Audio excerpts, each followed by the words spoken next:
Hello everyone, my name is Meenu and I am Hindi teacher. आज हम पढ़ेंगे part 4 जिसका नाम है कबाड़ से जुगाड़। जुगाड़ का मतलब होता है कि हमें कोई चीज़ बनाना। कबाड़ कबाड़ का मतलब यानी कि जो बेकार की वस्तुएं होती हैं उससे हम कोई नई उपयोगी चीज़ बनाते हैं। तो इसलिए इस पार्ट का नाम रखा गया है कबाड़ से जुगाड़। तो यहाँ पर देखो क्या दिया हमारे पास, साक्षात्कार। साक्षात्कार का अर्थ होता है यानी कि हम किसी से कोई प्रश्न पूछते हैं, किसी के विषय में, किसी भी विषय में उसके बारे में जानना चाहते हैं, तो उसे हम क्या बोलते हैं, साक्षात्कार। तो आपने क्या है कि रेडियो, समाचार या टेलीविजन पर क्या है कि किसी का साक्षात्कार लेते हुए देखा या सुना होगा। तो इस पर अपने विचार आप बताएंगे कि हमने सुना था, उन्होंने उसमें इसके बारे में क्या बताया था। अब आप अपनी बुक खोलो, पेज नंबर 53 पर है। मैं आपको पाठ पढ़ा रही हूँ, पार्ट 4। तो इसमें दिया हुआ है, देखो कि क्या कोई व्यक्ति कबाड़ या बची हुई चीज़ों का उपयोग किसी अच्छे कार्य के लिए कर सकता है। पड़ गए न सोच में। आज हम तुम्हें एक ऐसे व्यक्ति से मिलवाने जा रहे हैं जिनके पास कबाड़ से जुगाड़ करके उपयोगी वस्तुएं बनाने की कला है। उनका नाम है गुम्मा राजू राजराव राय। तो देखो इस पैरे में बताया गया है कि आज क्या है कि कबाड़ से जुगाड़, एक व्यक्ति है ऐसा जिसका नाम है गुम्मा राजू राज राय। तो वो व्यक्ति क्या करता है कि कबाड़ से नई नई चीजें बनाता है। तो उस व्यक्ति के बारे में हम पढ़ेंगे कि वो कैसे बनाता है। तो उनसे हुई वार्तालाप के कुछ अंश यहाँ प्रस्तुत हैं। वार्तालाप, वार्तालाप मीन होता है बातचीत। तो इस पाठ में बताया गया है कि हम उस व्यक्ति से बातचीत किस ढंग से करते हैं, उसके बारे में बताया गया है। अब इसमें देखो दिया गया प्रश्नकर्ता, उसके बाद 2 डॉट लगे हुए हैं, इसका मतलब होता है ने कहा। अब जो प्रश्नकर्ता एक व्यक्ति है जो प्रश्न कर रहा है उस व्यक्ति से, तो वो कह रहा है कि राव जी आप हमें अपने रोचक संग्रहों के बारे में बताइए। संग्रह, संग्रह मीन होता है भंडार, कि अपने जो है रोचक भंडार जो आपने इकट्ठे कर रखे है यानी कि कबाड़, उसके बारे में बताइए। तो अब जो राज राय राव होते हैं वो क्या कहते हैं कि मेरे पास जो है कई तरह के संग्रह हैं, लेकिन मुझे सबसे प्रिय है मेरा कूड़ा संग्रह। वो कहते हैं कि मैंने बहुत सारी चीजें इकट्ठी कर रखी हैं, लेकिन जो कूड़ा होता है वो मुझे सबसे ज्यादा प्रिय है। देखो अब कूड़ा क्या है कि किसी को प्रिय नहीं होता। हम क्या करते हैं कि जब भी घर की सफाई करते हैं तो घर का कूड़ा निकाल कर बाहर फेंक देते हैं, लेकिन जो ये राजराव राय हैं तो ये क्या करते हैं कि वो कहते हैं कि मुझे क्या है कि उन कूड़े को क्या है कि घर में रखना अच्छा लगता है। तो प्रश्नकर्ता जो वो कहता है कि क्या यह तो मैंने पहली बार सुना है कि किसी व्यक्ति को कूड़ा संग्रह करने का शौक है, कि कोई भी व्यक्ति जो है वो कूड़े का संग्रह नहीं करता है। किसको शौक होता है कि हम घर का कूड़ा इकट्ठा करें। अब जो राजराय राव हैं वो क्या कहते हैं, जी हाँ 22 से भी अधिक वर्षों से हमने अपने घर से जरा सा भी कूड़ा बाहर नहीं फेंका। वो कहते हैं कि मुझे 22 वर्ष हो चुके हैं, लेकिन आज तक मैंने क्या किया है कि कोई भी कूड़ा जो घर का होता है वो घर से बाहर नहीं फेंकते, बल्कि हम क्या करते हैं कि उसका उपयोग करते हैं। अब प्रश्नकर्ता कहता है कि अपने घर के कूड़े का आप क्या करते हैं। देखो हम भी प्रश्न करेंगे ना, कोई कहेगा कि हम कूड़ा घर से बाहर नहीं फेंकते हैं, तो वो पूछते हैं कि आप उस कूड़े का क्या करते हैं। अब जो राजराय राव हैं वो क्या कहते हैं कि जी मेरे लिए तो क्या है कि आम के छिलकों से लेकर टूथपेस्ट की खाली ट्यूब तक सभी उपयोगी हैं। उपयोगी, उपयोगी का अर्थ होता है यानी कि काम में आने वाली। मैं क्या करता हूँ कि अगर हमारे पास आम के छिलके आ जाएं घर पे, उस कूड़े को भी, जो टूथपेस्ट हमारी खाली हो जाती है उसको भी मैं प्रयोग में लेता हूँ। छोटी से बड़ी वस्तुओं को सभी को मैं प्रयोग में लेता हूँ। अब जो है प्रश्नकर्ता कहता है कि वह कैसे, क्या आप बताओ हमें कैसे प्रयोग करते हो अपने कूड़े का। तो अब जो राजराय राव हैं वो क्या कहते हैं कि देखिए पहले हम सारी वस्तुओं को 6 श्रेणियों में बांटते हैं। कितनी श्रेणियों में बांटेंगे हम? 6 श्रेणियों में। कैसे कि एक तो जो होते हैं, जो उनका कूड़ा होता है उसको वो 6 श्रेणियों में बांट देते हैं। कौन कौन सी होती हैं? एक तो जो जलाई जा सके, एक जो सड़ाई जा सके, और जो धातुएं जो बागवानी, बागवानी का मतलब होता है यानी कि बगीचा लगाना। तो यानी कि जिसमें एक ऐसी धातुएं होती हैं जो बगीचे में काम आती हैं, और एक प्लास्टिक, रबड़ और कांच। तो वो कहता है कि इन 6 श्रेणियों में मैं क्या करता हूँ कि उस कूड़े को बांट देता हूँ। तो अब प्रश्नकर्ता कहता है कि जो दूसरी श्रेणी की वस्तुएं कौन सी हैं और वे किस तरह उपयोगी हैं। अब उसने 6 श्रेणियों में बांटा है, तो अब प्रश्नकर्ता उससे पूछ रहा है कि दूसरी श्रेणी की वस्तुएं अब बताओ मुझे कौन सी हैं। अब वो राजराय राव हैं, वो क्या कहते हैं कि ये वस्तुएं हैं जैसे कि सब्जी के छिलके, पेड़ की सूखी पत्तियां हो गई हैं, चाय के उपयोग की हुई धुली हुई पत्तियां। यानी कि अब हम चाय बनाते हैं तो चाय बनाने के बाद हम उसे छानते हैं तो उसके चाय की जो पत्ती दाने होते हैं वो चाय छाने में आ जाते हैं, तो वो हो गए हैं। और फल के बचे टुकड़े इत्यादि, जैसे कोई फल लेके आते हैं खराब निकल जाता है या हम उसे छिलके छीलते हैं, तो ये सब चीजें वो क्या करते हैं? इकट्ठी करते हैं। कौन कौन सी? सब्जी के छिलके हो गए, फल के टुकड़े हो गए, पेड़ की सूखी पत्तियां होगी, और जो हम चाय बनाते हैं उसकी जो चाय पत्ती बच जाती है।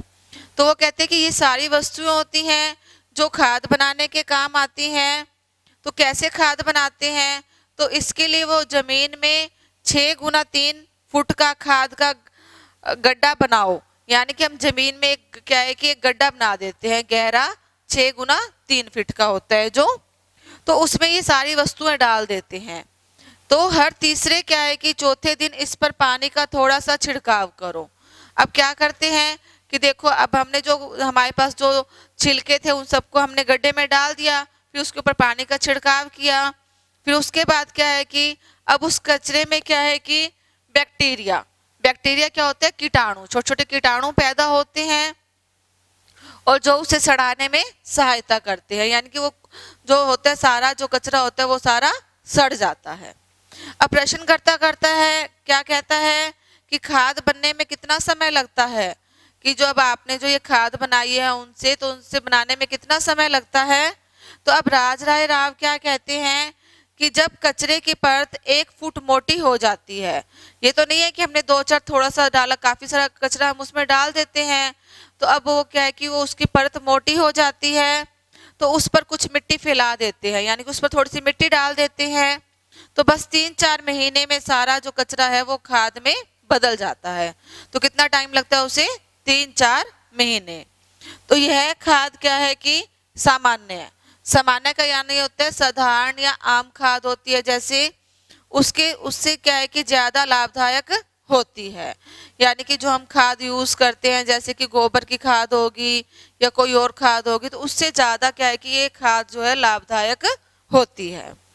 अब प्रश्नकर्ता क्या कहता है कि अच्छा, अब आप क्या है कि जलाई जा सकने वाली वस्तुओं का प्रयोग किस तरह करते हैं। यानी कि अगर हम कौन कौन सी वस्तुएं हैं जो हम जला सकते हैं। तो अब राजराय राव क्या कहते हैं कि जैसे कि पुराने कागज होते हैं, पोस्ट कार्ड होते हैं, तो हम उनको क्या करते हैं कि एक शोलापुर बॉयलर होती है उस पर जलाते हैं और क्या है कि पानी गर्म करते हैं। जैसे कि आपने देखा होगा कि गांव में क्या होता है या शहरों में एक क्या है कि बायोगैस की तरह बनी होती है गोल सी टैंकी, हम उसमें क्या है कि कूड़ा कचरा जो भी डाल देते हैं तो वो जल जाता है और पानी गर्म हो जाता है। और पुरानी झाड़ू भी क्या है कि इसी अग्नि को समर्पित यानी कि आदर पूर्वक देना, तो हम उसे क्या है कि जो पुरानी झाड़ू होती है वो भी हम उसमें डाल देते हैं। कई बार हम पुरानी झाड़ू को कूड़े में फेंक देते हैं ना, वो कहते हैं नहीं, हम इसके लिए क्या है कि जो जलाई जा सकने वाली वस्तुएं हो गई हैं जैसे कि पुराने कागज हो गए, पोस्ट कार्ड हो गए, झाड़ू, ये सब हम क्या है कि उसमें डाल देते हैं। तो अब प्रश्नकर्ता फिर प्रश्न करता है, यह तो काफी अच्छा है राव जी, बागवानी के लिए आप किस तरह के कूड़े का प्रयोग करते हैं। बागवानी यानी कि बगीचे के लिए अब वो किस तरह के कूड़े का प्रयोग करते हैं, अब उसके कूड़े का प्रयोग बता रहे हैं। तो राजराय राव क्या कहते हैं कि जैसे सूखी पत्तियां हो गई हैं, फलियों हो गए, टूटे हुए मटके होते हैं उनके टुकड़े होते हैं, या पत्थर, शंख आदि को वो क्या करते हैं, क्यारियों में डालते हैं, जिससे मिट्टी में नमी बनी रहती है। पत्थर, शंख आदि के कारण मिट्टी जम नहीं पाती, जिससे जड़ों को पर्याप्त मात्रा में हवा पानी मिलता रहता है। पर्याप्त का मतलब होता है काफी। देखो अगर हम जब क्या है कि बगीचे में कुछ और वस्तुएं भी उसके साथ डाल देते हैं मिट्टी के साथ, तो इससे क्या है कि जड़ों को हवा भी मिलती रहती है, और वो क्या है कि जो हमने जो लगाया होता है पौधा, वो भी क्या है कि अच्छी तरह विकसित हो जाता है। अब प्रश्नकर्ता कहता है कि प्लास्टिक, रबड़, धातु और कांच का आप क्या करते हैं। अब देखो अब इस कूड़े के बारे में पूछ रहा है कि जो प्लास्टिक का बचता है उसके बारे में आप बताओ हमें क्या कहते हो। तो अब राव क्या कहते हैं कि प्लास्टिक और धातु के डिब्बे तो कलमदान बनाने के काम आ सकते हैं। यानी कि जो अगर हम इस बीच में क्या है कि कोई चीज रखते हैं वेस्ट चीज, तो हम उसमें क्या है कि बनाने के काम आ सकते हैं। वैसे क्या है कि हमने बगीचे में धातु के 3 कलश रखे हैं।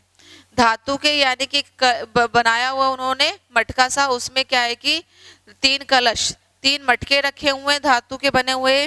तो इनमें वो क्या करते हैं कि प्लास्टिक, कांच और धातु के बेकार सामान इकट्ठा करते जाते हैं, और जब कोई आवाज लगाता है कि टूटा फूटा सामान दे दो, तो सारे मटके उसके ठेले पर खाली कर देते हैं। देखो हम क्या करते हैं कि जो बेकार वस्तुएं होती है उनको क्या है कि इकट्ठा नहीं करते, बल्कि उन्होंने क्या किया है कि 3 मटके लगाए हुए हैं, जिसमें यानी कि 3 हम कोई भी चीज ले सकते हैं। तो उसमें वो कांच का सामान अलग डालते हैं, प्लास्टिक का अलग डालते हैं, रबड़ का अलग डालते हैं, उसे अलग से ही रख देते हैं। और जब कोई जैसे कि हम बाहर गली में आवाज लगाता है, तो वो क्या है कि जब कोई बेचने वाला जैसे आता है सामान, तो हम उसको दे देते हैं। अब प्रश्नकर्ता क्या कहता है, क्या टूथपेस्ट की खाली ट्यूब का भी कोई उपयोग हो सकता है। जैसे कि सभी बच्चे जो हैं घर पर टूथपेस्ट करते हैं, तो वो कहते हैं कि उसकी जो खाली ट्यूब होती है हम तो फेंक देते हैं, उसका आप क्या करते हो। अब राव क्या कहते हैं, क्यों नहीं, यह देखिए यह चमकीली मूर्ति जो है टूथपेस्ट की खाली ट्यूबों से बनी है। बस धातु को क्या किया उन्होंने, गलाया, सांचे में डाला और मूर्ति तैयार। तो वो क्या कहते हैं कि अब तुम भी क्या है कि यह सोच रहे होंगे कि कूड़ा कहाँ से इकट्ठा किया जाए। क्यों यही सोच रहे हो न, तो फिर देर किस बात की, अपनी रुचि के अनुसार बचा खुचा सामान इकट्ठा करो और कुछ नया बनाओ। तो देखो अब इसमें क्या बताया गया है कि वो टूथपेस्ट को क्या करते हैं कि उसको क्या करते हैं कि पहले सड़ाते हैं, फिर उसे सांचे में ढालते हैं, फिर उससे क्या है कि उन्होंने इतनी अच्छी मूर्ति बनाई थी। तो देखो अब हमने इस पाठ को पढ़ा है, तो इस पाठ को पढ़ने के बाद अब आपके मन में भी विचार हो रहा होगा कि हमारे घर में जो वेस्ट चीज़ें पड़ी हैं तो हम उसको कैसे प्रयोग करें। तो इस पाठ को आपने ध्यान से पढ़ना है। अब इसमें क्या है कि आओ करें एक, इसमें दिया हुआ है कि वाक्य के सामने सही और गलत का निशान लगाएं। तो अब इसमें पहला दिया हुआ है कि राव जी का प्रिय संग्रह कूड़ा संग्रह था। तो अब आपने ये बताना है कि राव जी का प्रिय संग्रह, उन्होंने क्या मतलब इकट्ठा करना उनको पसंद था, तो कूड़ा संग्रह ही था। तो इसमें आंसर सही आएगा या ये गलत, ये आपने पाठ को पढ़कर इसके आंसर आपने खुद देने हैं। उसके बाद हमारे पास है ख भाग में है, कूड़े से खाद तैयार होने में 1 वर्ष का समय लग जाता है। कितना समय लगता है, हमने बुक में पढ़ा था ना कि अगर हम जैसे कि आम के छिलकों से ये सारी खाद तैयार करते हैं तो कितना समय लगता है, 1 वर्ष लगता है या 3-4 महीने, तो ये हमने पढ़ा था। तो आपने इसमें सही गलत बताना है। आगे कूड़े को 6 श्रेणियों में बांटा जाता है, तो इसमें उन्होंने कितनी श्रेणियों में बांटा था कूड़े को, तो ये आपने सही या गलत के बारे में बताना है। सब्जियों के छिलके प्रथम श्रेणी में आते हैं। अब देखो इसमें उन्होंने प्रथम श्रेणी, दूसरी श्रेणी ये बताया था, तो सब्जियों के छिलके उन्होंने बताया था कि कौन सी श्रेणी में आते हैं, तो ये आपने इसमें सही गलत का निशान लगाना है। प्लास्टिक और धातु के डिब्बे कलमदान बनाने में काम आते हैं, तो ये सही है या गलत। उसके बाद आओ करे 2 में दिया हुआ है साक्षात्कार लेने वाले के लिए प्रयुक्त शब्द, यानी कि जो साक्षात्कार लेता है तो उसके लिए हमने प्रयुक्त शब्द क्या यूज किया, जैसे कि उसके लिए हमने क्या दिया, इसमें दो व्यक्ति ही बता रहे गए हैं ना, एक प्रश्नकर्ता बताया गया है और दूसरा कौन बताया गया है, राज राय राव। तो इसमें साक्षात्कार देने वाले का नाम, तो हमने इसमें देने वाला किसने दिया था, किसने अपने बारे में बातें बताई थी, उस व्यक्ति का नाम हमने लिखना है। और साक्षात्कार की मदद से आपको क्या पता चला ये बताना है आपने। देखो आपको इस पाठ में नया कुछ सीखने को मिला है, तो उस जो नई बातें आपको सीखने को मिली हैं उसके बारे में आपने लिखना है। उसके बाद साक्षात्कार पढ़कर आपके बहुत सारी बातें जानी होंगी, तो कोई दो बातें लिखिए। तो आपको नया जो बातें पता लगी हैं उसके बारे में बताना है। उसके बाद हमारे पास आओ करे 3 में प्रश्न उत्तर दिए हुए हैं। पहला है गुम्मा राजू की कौन सी विशेष बात आपको अच्छी लगी। देखो गुम्मा राजू का पूरा नाम क्या था, गुम्मा राजू राजराव राय। तो उसमें जो कौन सी विशेष बात थी जो आपको अच्छी लगी थी, उन्होंने उनकी सारी जो बातें उन्होंने अपने बारे में बताई थी, तो कौन सी बात आपको अच्छी लगी वो आपने इसमें लिखना है इस प्रश्न के उत्तर में। उसके बाद है ख भाग पर है राज राय कूड़े से क्या क्या बनाते थे। तो उन्होंने कूड़ों से देखो बहुत सारी चीजें बनाई थी, जैसे कि खाद बनाई, मूर्ति बनाई, तो उन्होंने क्या क्या चीजें बनाई थी, तो इन सब बातों का आपने लिखना है अपनी कॉपी में। उसके बाद कूड़े को श्रेणी में बांटने का क्या आधार है, यानी कि देखो अगर हम सारे कूड़े को इकट्ठा करेंगे तो वो तो कूड़ेदान में फेंका जाएगा, तो वो अलग अलग उन्होंने उनको 6 श्रेणियों में बांटा था, तो उसका क्या आधार था, क्योंकि अलग अलग कूड़े का वो अलग अलग प्रयोग करते थे। उसके बाद घ भाग है कूड़े से खाद बनने में कितना समय लगता है, यानी कि अगर हम कूड़े से खाद बनाते हैं तो उसमें हमें कितना समय लग जाता है। उसके बाद हमारे पास लास्ट क्वेश्चन है प्लास्टिक, रबड़, धातु और कांच का क्या प्रयोग किया जाता है। जैसे कि उन्होंने प्लास्टिक से क्या बनाया, रबड़ और धातु और कांच, उनका क्या क्या प्रयोग किया जाता है, यानी कि उससे क्या वस्तुएं बनाई जाती हैं, ये सब आपने अपने प्रश्नों के उत्तर में लिखना है। अब हमने पाठ पढ़ा है कबाड़ से जुगाड़, तो अब आपने भी क्या करना है कि आपके घर में जो बेकार वस्तुएं पड़ी हैं उससे कोई नई वस्तुएं बनानी है, और जब स्कूल खुलेंगे तब आपने उसमें लेके आना है और दिखाना है कि हमने इस पाठ से ये कुछ पढ़ा है। आज हम पढ़ेंगे पर्यायवाची शब्द। पर्यायवाची शब्द किसे कहते हैं, तो इसमें क्या है कि एक समान अर्थ देने वाले शब्दों को पर्यायवाची या समानार्थी शब्द कहते हैं। यानी कि हमारे पास एक शब्द एक है लेकिन उसके जो अर्थ हैं वो उससे मिलते जुलते हैं, तो उसे हम क्या कहते हैं, पर्यायवाची या समानार्थी शब्द। जैसे कि देखो ये हमारे पास झंडे की पिक्चर है, तो यहाँ हम किसको क्या बोलते हैं, झंडा। तो हम इसको क्या है कि झंडे को हम ध्वज भी बोल सकते हैं, केतु भी और पताका भी। तो ये तीनों शब्द हैं, अगर हम झंडे की जगह पर ध्वज का प्रयोग करते हैं शब्द का तो वो गलत नहीं होता बल्कि सही होता है। तो ये हमारे होते हैं पर्यायवाची शब्द जो एक समान अर्थ देते हैं, उसे क्या कहते हैं हम, पर्यायवाची शब्द। तो जैसे कि अतिथि होता है, उसको हमारे घर जैसे अतिथि कोई आ जाता है उसे हम क्या बोलते हैं, अतिथि। तो उसको हम जैसे कि मेहमान बोल सकते हैं, आगंतुक बोल सकते हैं और पाहुना ऐसे बोलते हैं। जैसे कि पत्ता होता है, जैसे कोई भी वृक्ष का पत्ता होता है, हम उसे क्या बोलते हैं, पत्र। क्या बोलते हैं, पत्र भी बोल सकते हैं, दल, प्रण। उसी तरह से जैसे पहाड़ होता है, पहाड़ को हम क्या बोलते हैं, पर्वत, भूधर, नग। तो आपकी बुक में ये पर्यायवाची शब्द दिए हुए हैं, ये पर्यायवाची शब्द जो है आपने याद करने हैं। उसके बाद हमारे पास है आओ करे 4 में। तो यहाँ पर क्या दिया हुआ है कि रेखांकित शब्दों के स्थान पर पर्यायवाची शब्द लिखकर वाक्यों को दोबारा लिखिए।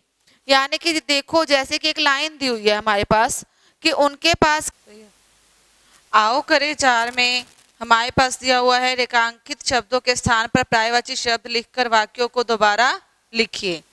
तो जैसे कि एक बार हमारे पास लाइन दी हुई है कि उनके पास कबाड़ से जुगाड़ करके उपयोगी चीजें बनाने की कला है। देखो अब चीजें हैं, इसको हम और क्या बोलते हैं, वस्तुओं में बोलते हैं। तो आपने इसका आंसर ऐसे लिखना है कि उनके पास कबाड़ से जुगाड़ करके उपयोगी वस्तुएं बनाने की कला है। उसके बाद देखो ख भाग पर है आपके भंडार में क्या क्या है। भंडार को देखो हमने अभी क्या बोला था, संग्रह, तो आपने भंडार की जगह पर क्या लिख दोगे, संग्रह। जैसे कि हमने कई सालों से कोई भी कूड़ा यूं ही नहीं फेंका था, सालों, अब सालों को हम और क्या बोलते हैं, वर्षों भी बोलते हैं, तो हम सालों को किस में चेंज कर देंगे, वर्षों में। तो ये हमारा क्या हो जाएगा, पर्यायवाची शब्द। अब कूड़े को 6 वर्गों में बांटा गया है, वर्गों को क्या बोलते हैं हम, समूह भी बोलते हैं, तो इसमें आ जाएगा समूह। आगे है वृक्ष की सूखी पत्तियों से भी नई चीजें बनाई जा सकती हैं। वृक्ष, अब देखो एक वृक्ष होता है तो उसमें पर्यायवाची शब्द अगर आपने याद किए होंगे तो आपको पता होगा कि वृक्ष को हम क्या बोलते हैं, पेड़।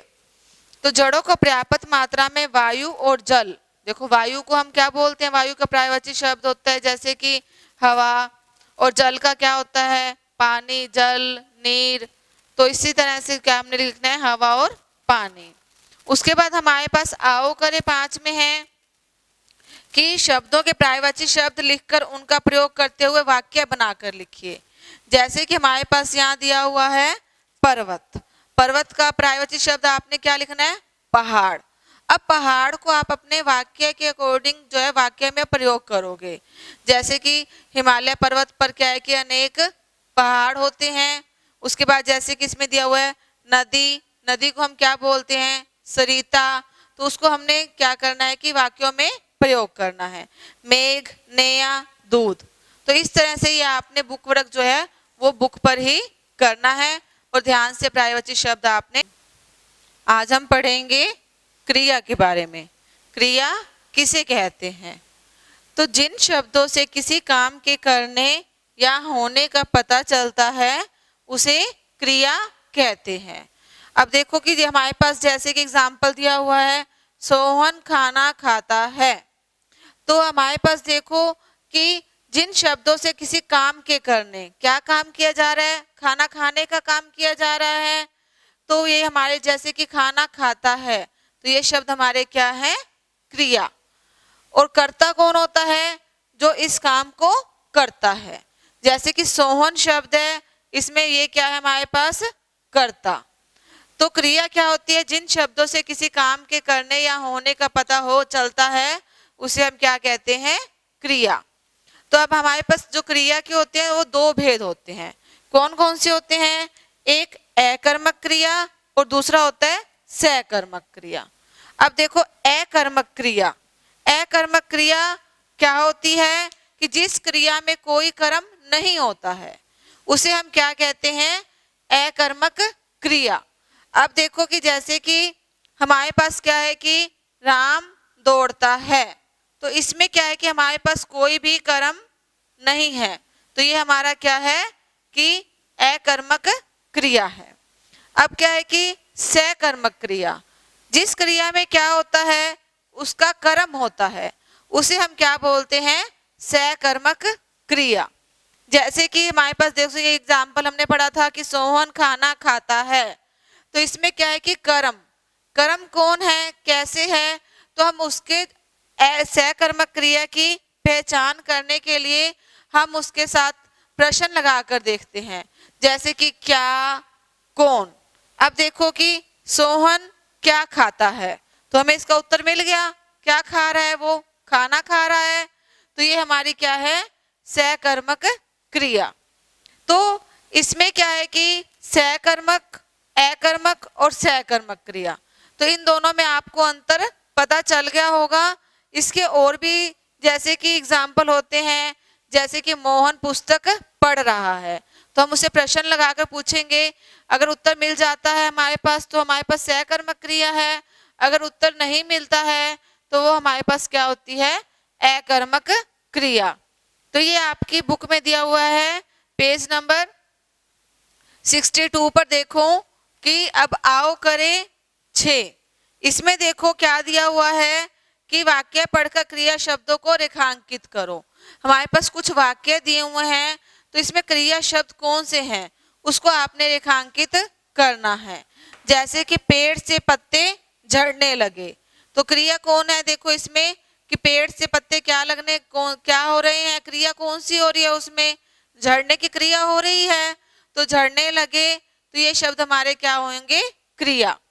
जैसे कि रिया जोर जोर से हंस रही है, तो वो देखो इसमें क्या कर रही है, हंसने का काम कर रही है, तो हमारी क्या है, क्रिया। अचानक बरसात होने लगी, तो इसमें क्या है कि क्या होने लगी, जैसे कि बरसात होने लगी थी, तो इसमें क्रिया कौन सी है, होने लगी। जैसे कि नदी बहती है, तारे टिमटिमा रहे हैं, छवि नाश्ता बना रही है, तो इसमें जो ओनली क्रिया शब्द है उस पे आपने अंडरलाइन करने हैं। उसके बाद आओ करे साथ, इसमें क्या है कि वाक्य पढ़कर कर्ता पर गोला लगाइए। कर्ता कौन होता है, अभी मैंने आपको बताया था कि जो क्रिया को करता है वो क्या होता है, कर्ता। क्रिया करने वाले को कर्ता कहते हैं। जैसे कि इसमें कर्ता कौन है, हमारे पास सोहन है, तो इसी तरह से आपके पास है जैसे कि प्रभा सो रही है, तो इसमें कर्ता कौन आएगा, प्रभा आएगी। तो ये आपके वर्षा काम कर रही है, अनुभा कहानी सुना रही है, अजय कॉलेज गया है, शोभा चोटी बना रही है, दिशा कुर्सी पर बैठी है। तो इसी तरह से आपने इनमें से जो है कर्ता शब्द है उन पर आपने अंडरलाइन गोला लगाना है। उसके बाद हमारे पास आओ करे 8 में है, वाक्यों को पढ़कर अकर्मक और सकर्मक क्रिया लिखिए। जैसे कि मैंने भी आपको अंतर बताया था अकर्मक और सकर्मक में। जैसे कि रमन ने नाश्ता कर लिया, तो इसमें हमारे पास ये कौन सी क्रिया आएगी, अकर्मक आएगी कि सकर्मक आएगी। अब आप देखो पहले ये वाक्य पढ़ो कि रमन ने नाश्ता कर लिया, अब इसके साथ हम प्रश्न लगाएंगे कौन सा, जैसे कि सकर्मक क्रिया के साथ क्या प्रश्न लगाते हैं, तो रमन ने क्या कर लिया, नाश्ता कर लिया, तो ये इसकी पहचान दी हुई है। जैसे सुमन खाना बना रही है, ये कौन सी क्रिया है, सूर्य चमकता है, धोबी कपड़े धो रहा है, झरना गिरता है।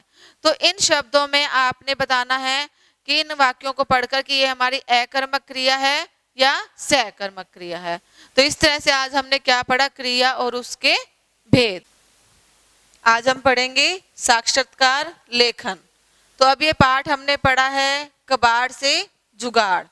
तो इस पाठ में हमने क्या पढ़ा था, एक साक्षात्कार विद्या के बारे में पढ़ा था। तो साक्षात्कार क्या होता है, एक विधा होती है जिसमें क्या है कि प्रश्नों के उत्तर दिए जाते हैं। तो जो वो प्रश्नों के उत्तर जो है उस आदमी से संबंधित या किसी विषय से संबंधित होते हैं। अब देखो जैसे कि पाठ था हमारे पास कबाड़ से जुगाड़, तो इसमें क्या था कि हमने उस व्यक्ति के क्या है कि विषय से संबंधित लिए थे ना हमने। तो अगर हम किसी व्यक्ति के क्या है कि उससे संबंधित लेते हैं प्रश्न, जैसे कि इसमें साक्षात्कार में कि आपका नाम क्या है, आप अपनी रुचि बताइए, आपकी किस में रुचि है, और आपको क्या है कि क्या करना पसंद है, किस चीज का शौक है, या आप बड़े होकर क्या बनोगे। तो ये हमारे होता है साक्षात्कार लेखन, जिसमें क्या है कि एक व्यक्ति प्रश्न पूछता है और दूसरा व्यक्ति जो है उसका उत्तर देता है। तो इस पाठ में क्या है कि तो साक्षात्कार लेखन में आप भी जो है क्या करोगे कि किसी व्यक्ति के पास जाओगे और उससे क्या है कि कुछ प्रश्न पूछोगे और उसे आप अपनी कॉपी पर लिखोगे। तो ये हमारा था साक्षात्कार लेखन। जैसे इस पाठ में लिया हुआ है इस अकॉर्डिंग आपने एक साक्षात्कार बनाना है।